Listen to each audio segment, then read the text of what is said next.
Hey guys, this video is about inequalities in two triangles. And the main theorem I'm going to highlight in this video is called the Hinge Theorem.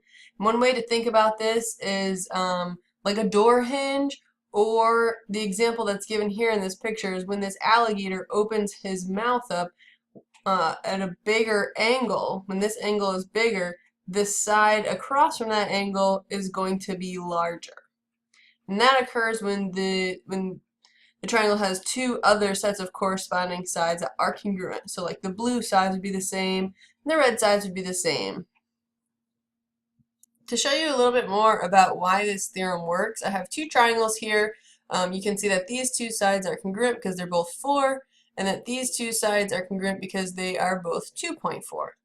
And so what you'll notice is that as I drag this point around and I change this angle that is in between the two congruent sides, so right now this triangle has a 53.51 degrees as their included angle, and this triangle has 113.26 degrees. And so you can see that the side directly across from this angle is bigger than the side directly across from this angle. And I can make this smaller as well. So 34.12 is smaller than 53. So the side across from this angle now is smaller than the side across from the 53.51 degree angle. And so this relationship occurs anytime you have two triangles where two sets of corresponding sides are congruent and the third is not. Here are the formal theorems that you can go ahead and pause this video and write these down in your notes. And then the diagram here is helpful as well. So when you see, RS and VW are congruent, XW and TS are congruent, we're focusing on the angles in between those two sides. And just like the larger angles across from the larger side, we know that RT has to be bigger than VX. The converse is also true. So let's say I have two sets of triangles where two sides are corresponding and I don't know anything else about them. But I can compare the third sides are not congruent. So when I compare 8 and 7, if I wanted to look across from those sides, I would have a comparison between these two angles. So since 8 is bigger than 7, I know that the angle across from the 8, which is A, has to be bigger than the angle across from the 7, in this case angle D. Go ahead and jot down these 3 examples in your notebook, and when you are ready to go through them, click resume and we'll explain. So the first thing that I notice in question number 7 is that I have two sets of corresponding sides, and so you need that in order to apply the Hinge theorem. And the second thing that I notice is that I have the included angles between those two congruent sides. I can start to compare them. So 130 is greater than 110.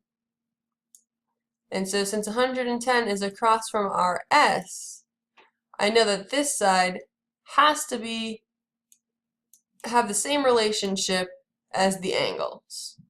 So since TU is across from the 130, TU must be greater than RS.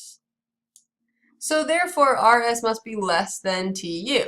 And so all we're doing, we don't know what the lengths are, but all we're doing is comparing which one is bigger or which one is smaller. So let's take a look at this one, number 8. So I've got, this is interesting, I have right triangles, and I have two sides that are congruent. Well, in a right triangle, if two legs are congruent and two hypotenuse sides are congruent, we did learn a theorem that would prove that these two triangles are congruent. The name of that theorem is HL, hypotenuse leg. So because we have the hypotenuse and we have legs that match up, they're congruent, that means that these triangles must be congruent. And so therefore I know all parts of these triangles must be congruent. And so that means that angle 1 has to be equal to angle 2.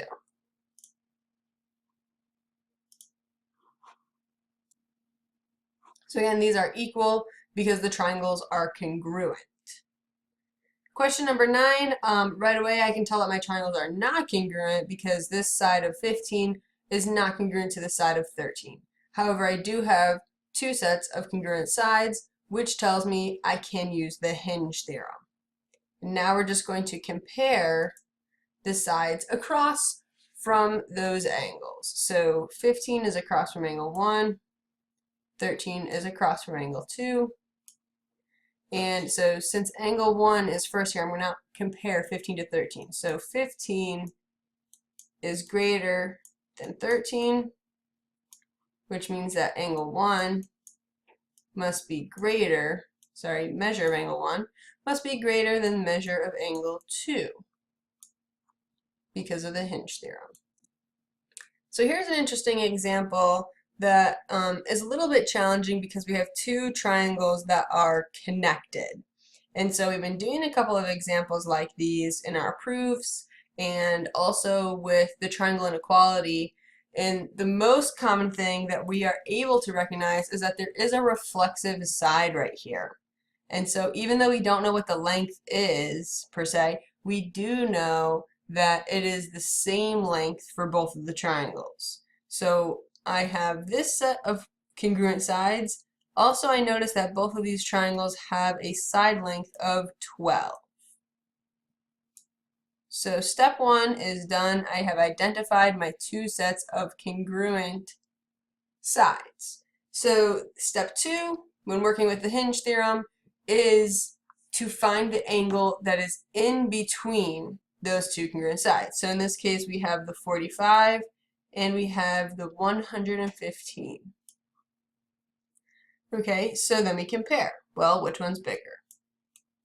115 is definitely bigger than 45. So I can set up an inequality. An inequality is just a comparison between two values that are not equal. And so 115 is bigger than 45. Now what I want to do is notice that the sides across from those angles, just like all the other examples that we did, have the same relationship. So if 115 is bigger than 45, the 3x plus 1, let's put this here, 3x plus 1 has to be bigger than x plus 3. Oops, it's a plus. And now we solve. So just like you would solve a normal equation, I'm going to subtract 1 from both sides.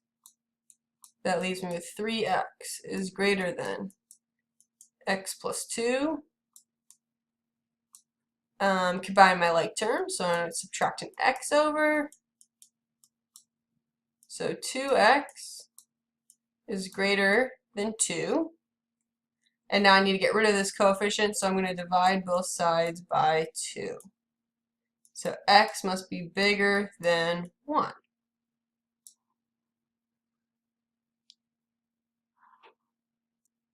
Okay, here's a word problem. I would like you to write down the whole word problem because we will be doing things like this on a quiz or test. And so it's good to have this in your notes.